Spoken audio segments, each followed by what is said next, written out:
আসসালামু আলাইকুম এভরিওয়ান। আজকে একটা ভাইরাল রেসিপি নিয়ে চলে এসেছি সবার মাঝখানে।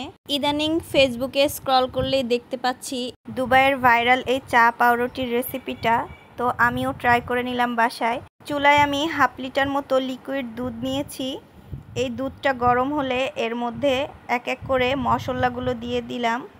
যেহেতু আমি এখানে মালাই চা বানাবো, তো যত রকমের মশলা ছিল দিয়েছি। তেজপাতা, দারুচিনি, লবঙ্গ, এলাচ সব কিছু দিয়ে একটু মিক্স করে নিচ্ছি।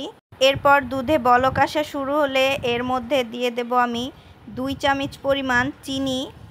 এখানে চিনিটা পরিমাণ বুঝে ব্যবহার করবেন, যে যেরকম মিষ্টি খাবেন সেই অনুযায়ী চিনিটা ব্যবহার করবেন। দিয়ে দিচ্ছি সামান্য পরিমাণে লবণ।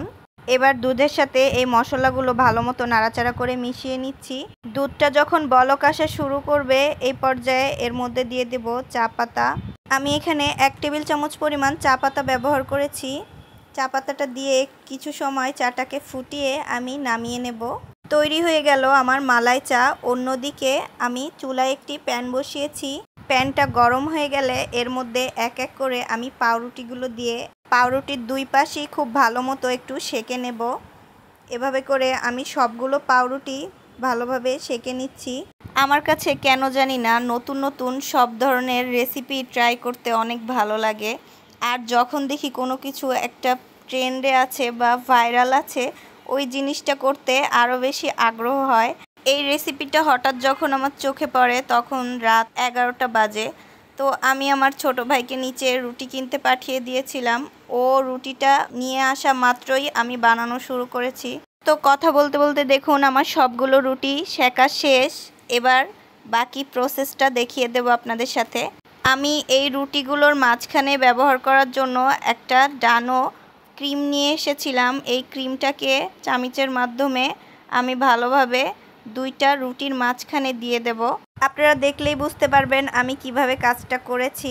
সত্যি কথা বলতে কি, এই প্রথমবার আমি এই ডানো ক্রিমটা ইউজ করেছি কোনো খাবারে। তো আমার কাছে ক্রিমের টেস্টটা একদমই বাজে লেগেছে, ভালো লাগেনি তেমন একটা।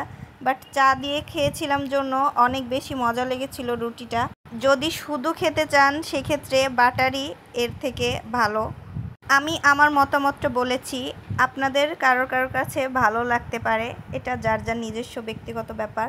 তো দেখুন এবার রুটিগুলো একটার পর একটা আমি রেখে দিলাম। এখন যেহেতু ভিডিও করব তাই একটা রুটিকে আমি আলাদাভাবে রেখে বাকিগুলো সরিয়ে নিচ্ছি।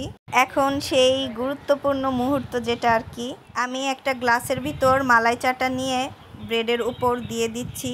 প্রায় 5 মিনিট মতন রেখে দিয়েছিলাম মালাই চাটা যাতে রুটিটার ভিতর ভালো মতো ঢুকে যেতে পারে। এরপর টেস্ট করার পালা। মাশাআল্লাহ, অনেক বেশি মজা লেগেছিল। একেই বলে দুবাইয়ের ভাইরাল রেসিপি বলে কথা।